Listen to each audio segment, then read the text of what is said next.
श्री गणेशाय नमः। कैलाश मानसरोवर यात्रा संस्मरण भाग 1। वर्ष 2011 में हमें कैलाश मानसरोवर यात्रा करने का स्वर्णिम अवसर प्राप्त हुआ। उसकी यादें आज भी हमें भाव विभोर करती हैं। उन्हीं यादों को आपसे साझा कर अपने को धन्य मान रही हूँ। आशा है आपको भी उसी आनंद की अनुभूति होगी। जीवन की आपाधापी में समय कैसे फिसलता है पता ही नहीं चलता। मन में इच्छा तो थी कि कैलाश मानसरोवर यात्रा पर जाएं, लेकिन कब कैसे कोई सिरा हाथ नहीं आ रहा था। इतनी व्यस्तता और बच्चों की जिम्मेवारी, कहीं पे भी जाना कठिन जान पड़ रहा था। वर्ष 2010 में एक दिन सक्सेना जी हमारे घर आए। हाथ में प्रसाद और मानसरोवर का जल था। इतनी प्रसन्नता हुई कि क्या कहें। ऐसा लगा मानो हमें राह मिल गई हो। अब मन ने एक संकल्प कर लिया। धीरे धीरे सारी जानकारी प्राप्त की। अगले वर्ष की यात्रा का इंतज़ार करने लगे। विदेश मंत्रालय का जैसे ही विज्ञापन प्रकाशित हुआ, सक्सेना जी से कहकर फॉर्म मंगवा लिए। पिछले 2 वर्षों से श्यामा के पासपोर्ट हेतु कई प्रयत्न किए गए। पासपोर्ट बन भी गया, पर कुछ कारणों से, या यूँ कहें कि विधि के विधान के आगे किसी की नहीं चलती, उनका फॉर्म जमा नहीं हो सका। साथ चलने हेतु गांधी जी को मनाना भी एक कठिन चुनौती थी। फिर कहा कि फार्म भर दो, कौन सा नंबर आ ही जाएगा। पर जब ड्रॉ हुआ तो हम दोनों का नंबर सफल प्रतिभागी लिस्ट में आ गया तो हमारी प्रसन्नता की सीमा ना थी। हजारों की संख्या में फॉर्म जमा किए जाते हैं और 10-15 हज़ार लोगों का नाम ड्रॉ में डाला जाता है। उनमें से भी करीब 1600 लोगों का चयन हो पाता है। यात्रा की अनुमति प्राप्त होना भी बहुत बड़ी बात है। इन सब बातों को सुनकर गांधी जी भी चलने को सहमत हो गए। हमारा 14वें ग्रुप में नंबर आया। प्रतिवर्ष चाइना सरकार 60-60 के 16 ग्रुप को कैलाश मानसरोवर जाने की अनुमति प्रदान कर सामूहिक वीज़ा प्रदान करती है। 14 अगस्त को दिल्ली के विख्यात हार्ट एंड लंग हॉस्पिटल में मेडिकल टेस्ट हुए और 16 तारीख को ITBP तुगलकाबाद से रिपोर्ट लेने गए, जहां हमें ग्रुप के सभी लोगों से मिलने का अवसर प्राप्त हुआ। एक मीटिंग में उच्च अधिकारियों ने यात्रा के बारे में जानकारी दी, सावधानी के बारे में सचेत किया और दोनों को यात्रा की अनुमति प्राप्त हो गई। हम बहुत उत्साहित थे। 18 अगस्त सुबह 4 बजे गुजरात भवन पहुंचे, जहां से यात्रा शुरू होनी थी। वहां पर अपने सामान जमा करवाया। ट्रक द्वारा जो जाने वाला था और हम बस द्वारा यात्रा में गाज़ियाबाद हेतु प्रस्थान किया। बस को रवाना कर दिया गया। कुछ देर बाद गाज़ियाबाद पहुंची बस। वहां पर कैलाशी बंधुओं ने हमारा जोरदार स्वागत किया। माल्यार्पण और कुछ भाषण के बाद नाश्ता और उसके बाद अल्मोड़ा हेतु प्रस्थान। शाम 7 बजे करीब अल्मोड़ा पहुंचे। रात्रि विश्राम के बाद अगली सुबह अल्मोड़ा से धाराचूला के लिए प्रस्थान किया। रास्ते में गोलू जी महाराज के मंदिर के दर्शन किए। मान्यता की अगर किसी व्यक्ति को न्याय नहीं मिल पा रहा और वो सच्चा है तो अपनी बात लिखकर मंदिर के बाहर लगे वृक्ष पर बांध दे, तो गोलू जी महाराज उसे न्याय दे देते हैं। हमने आते जाते दोनों बार गोलू जी के दर्शन किए। दोपहर को हम नीम करौली बाबा गए। पिथौरागढ़ पहुँचे। वहाँ अतिथि भवन में एक लंच किया। भूस्खलन के कारण रास्ता काफ़ी कठिन था। ऊंचे नीचे रास्ते, पहाड़ी और बहुत से मोड़ थे। फिर हम मिर्थी पहुँचे, जहाँ ITBP के जवान दोनों तरफ खड़े थे। गांव के लोग पारंपरिक परिधान पहन नृत्य आदि से हमारा स्वागत किया। बहुत ही यादगार पल थे। सभी सदस्यों का एक सामूहिक फ़ोटो खींचा गया, जो कि चाइना सरकार को वीज़ा के लिए दिया। यहीं पर हमें घोड़े, कुली, पोटर इत्यादि मिले और एक दल ITBP का, जो कि हमारे साथ लिपू लेक जाने वाला था। हम जो 2 बैग दिल्ली से लाए थे, उनमें से एक हमने धाराचूला में जमा करा दिया और दूसरा साथ में ले लिया, जो कि तिब्बत चीन जाने वाला था। धाराचूला से सिरखा शुरू के काफ़ी रास्ता जीप द्वारा पूरा किया और नारायण आश्रम में दर्शन किए। आगे की यात्रा घोड़े द्वारा करनी थी। रास्ते में लंच, चाय इत्यादि समय पर मिलते रहे। यहाँ रास्ते में काली नदी का हमारे साथ साथ चलती है। बहुत ही तीव्र धारा, रुद्र रूप से बहुत ही डर लगता है उसके प्रभाव को देखकर। वहाँ के आसपास के लोग और बच्चे यात्री दल को देखकर आकर ओम नमः शिवाय के जयकारे लगाने लगते हैं। यात्री उन्हें टॉफ़ियाँ या कुछ पैसे दे देते हैं तो वो बहुत प्रसन्नता से उसे ले लेते हैं। रात्रि में भजन कीर्तन और खाने के बाद विश्राम किया। 21 अगस्त सिरखा से गाला। अगले दिन सुबह 4 बजे उठ 4:30 बजे निकलना पड़ता है, इसलिए जल्दी जल्दी नित्य कर्मों से निवृत्त हो कुछ चाय दूध इत्यादि ले आगे बढ़े। रास्ता बिल्कुल निर्जन था। कुल्ली और घोड़े वालों को छोड़कर कोई भी दिखाई नहीं देता। खड़ी चढ़ाई थी, इसलिए घोड़े पर बैठना भी खतरनाक था। पैदल ही चलना ठीक समझकर धीरे धीरे चलते जब तक थोड़ा सही रास्ता नहीं आ गया। अब हमें कुल्ली के महत्व का पता चला, जिनके सहारे हम इतनी कठिन यात्रा को कर पाए। हमारे छोटे छोटे कामों को कर देते हैं और वहाँ के रास्तों से भटक जाने से भी बचाते हैं। 22 अगस्त गाला से बुद्धि। 4 बजे उठकर 4:30 बजे निकले। चाय पी, किसी ने बॉर्नविटा वाला दूध लिया। हमें पहले से बता दिया था कि आज की यात्रा काफ़ी लंबी और कठिन है। काली नदी के साथ साथ चलते हुए 4444 सीढ़ियाँ चढ़नी है। यहाँ काली नदी 300 किलोमीटर प्रति घंटा के वेग से बहती है। उसकी आवाज़ ही मन में भय पैदा करने के लिए काफ़ी है।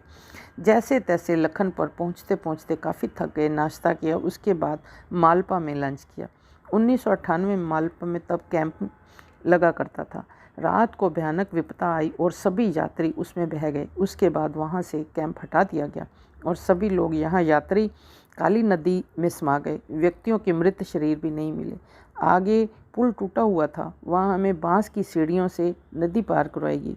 हम आईटीबीपी के कैंप पहुँचे और यहाँ चाय और आलू के चिप्स दिए। थोड़े विश्राम के बाद आगे चले और बुद्धि पहुँचे, जहाँ 8-10 कमरे बने हुए थे। यात्रियों के विश्राम हेतु अच्छे से तैयार किया हुआ बगीचा, उसमें तरह तरह के फूल लगे थे। सभी कमरों में साथ साथ प्रसाधन हेतु शौचालय तथा स्नानागार थे। इतनी थकान थी कि उठकर अपने कमरे में जाना भी कठिन जान पड़ रहा था।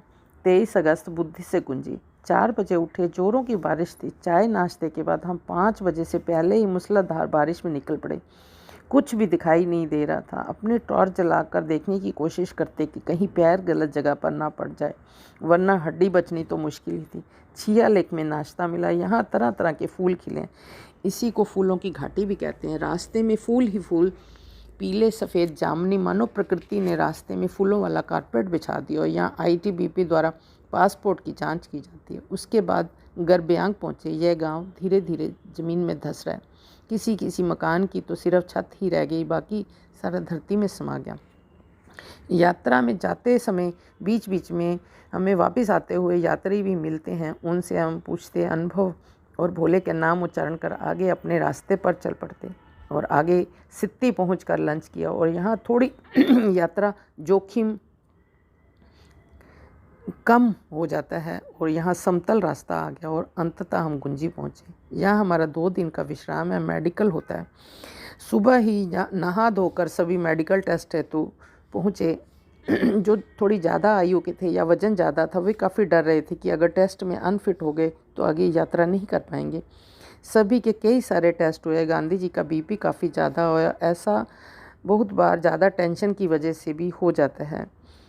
उन सब को कहा गया कि शाम को दोबारा टेस्ट होगा। अगर तब भी ज़्यादा आया तो जाने की अनुमति नहीं मिलेगी।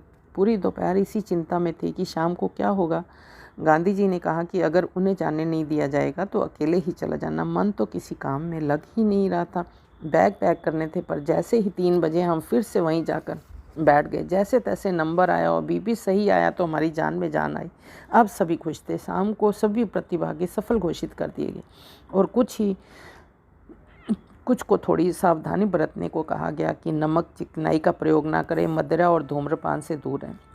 भगवान जी की कृपा से पूरा ग्रुप आगे की यात्रा हेतु फिट पाया गया। यह बहुत बड़ी बात थी, क्योंकि हमारे से पहले वाले ग्रुप में से 25 लोग अनफिट पाए गए थे। गुंजी में आईटीबीपी के सदस्यों द्वारा ही एक छोटा सा मंदिर गया, जहां हमने 2 दिन कीर्तन किया, जिसमें यह भजन भी गाया गया कि भोले से मिलना आसान नहीं है। उसे हम यादगार के तौर पर साथ ले आए।